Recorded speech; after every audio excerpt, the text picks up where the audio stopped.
2015, a bride-to-be uploaded a picture of a dress to the internet, and we all lost our minds. If you see this as blue and black, say Team Blue. Team Blue. If you see this as white and gold, how? How do you see that as white and gold? Why does this break our brains so much? It's because it puts us into confrontation with the fact that two minds can perceive the same reality entirely differently. I'd like to talk to you about two things. One, our minds are much more different than we think. And two, you should seek out minds that are different than your own, because that's where the magic happens. I get to work with a lot of diverse minds by virtue of what I do. I write and produce scripts for animation on a wide variety of topics, and I create puzzles and games. And a few years ago, I had my own dress moment where I realized that my brain works differently than almost everyone I know, and I'd like to show you how. So if you'll indulge me for a second, please visualize the following. You can do it with your eyes open or closed, whichever gives you the most vivid mental imagery. A rocket ship crash lands on an alien planet. A creature comes up to the hatch and knocks, and someone opens it from within. So now I'm going to ask you some questions about what you just saw. What color was the planet? What kind of creature was it? And who opened the hatch? I'll show you what I see. Nothing. That's because I have a condition called aphantasia, which is where I don't have access to my mind's eye. It turns out that the mind's eye is a spectrum. On one end are about 2 to 4% of us with aphantasia, and at the other extreme is hyperphantasia. That's where you can visualize in exquisite detail, sometimes even able to superimpose what you're imagining on reality. That's about 3 to 6% of people. Everyone else is somewhere in between, but there's a huge range of experience here. Everyone I do this with not only describes something different, but describes the experience of experiencing it differently.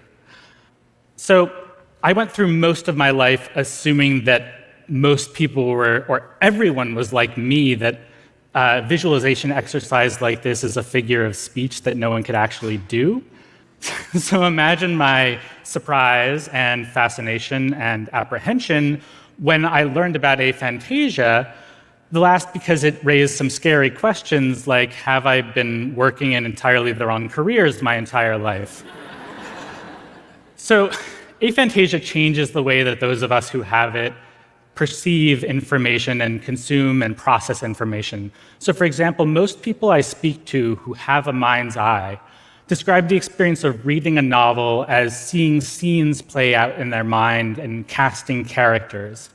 I can't do either of those things. It's a much more conceptual experience for me. And when something is out of sight, it's very much out of mind. I have a 5-year-old daughter. I can't in this moment imagine her face. That has a big effect on my memory.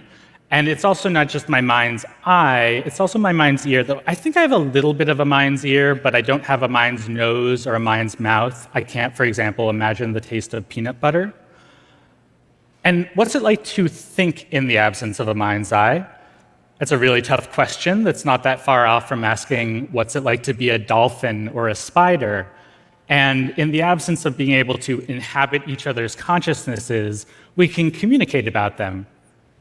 So for me, I'm generally much more aware of something's skeleton than its skin. I'm very attuned to structure. When I'm creating a game or a puzzle, I'm first dreaming up the mechanics and figuring out how they relate to each other, how they map to a story structure, and the details come later, often in collaboration with other artists. I realize there's a leap of faith here in this idea that our minds can be so alien to each other. And I struggle with that too. I can't understand what it's like to visualize any more than I can see the dress as white and gold. But what's become increasingly apparent is that the mind's eye is just one of many constellations we're starting to draw in a night sky full of neurological diversity. That includes having or not having an interior monologue. It includes the autism spectrum, ADHD, dyslexia, and a lot more. Probably a lot of things we have yet to even give a name to because we're just figuring all of this out. The norm is to pathologize these experiences into a list of conditions that depart from a so-called normal functioning of the mind. I think we're thinking about this completely wrong. There is no true normal out there, and difference is not deviance. Rather, these are all clues towards a vast and profound star field we're each individually blinded to because we only have our one cozy, inescapable mind as a single reference point. It's no secret that different people think differently. Many people on the autism spectrum excel at pattern recognition and logical deduction. Multiple studies have shown students with ADHD outperforming on average their peers at creative problem solving and divergent thinking tasks, and there are very similar findings for dyslexia, especially when it comes to advanced spatial reasoning. So if difference is in fact the norm, what do we do with that? I say seek out minds that are different than your own and make something incredible together. There's a wealth of research that shows that teams of people from diverse backgrounds produce superior outcomes. I'd like to propose a corollary to this. Diverse minds working together can produce wonders. This comes with challenges and opportunities. So in the last decade or so, companies such as SAP, Hewlett-Packard, and JP Morgan have started programs designed to recruit neurodivergent talent. And in the time since, they've reported corresponding gains in productivity, morale, innovation, and quality.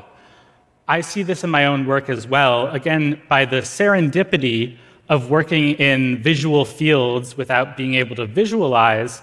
I wind up working with a lot of minds who are very different than mine, and that results in some weird and wonderful work, such as a film noir animation about fractals that I co-authored that was brought to life by a brilliant hyperphantasic animator named Jeremiah Dickey. Or this is one of my pride and joys. It's a game that's a hybrid jigsaw puzzle and escape room in a box.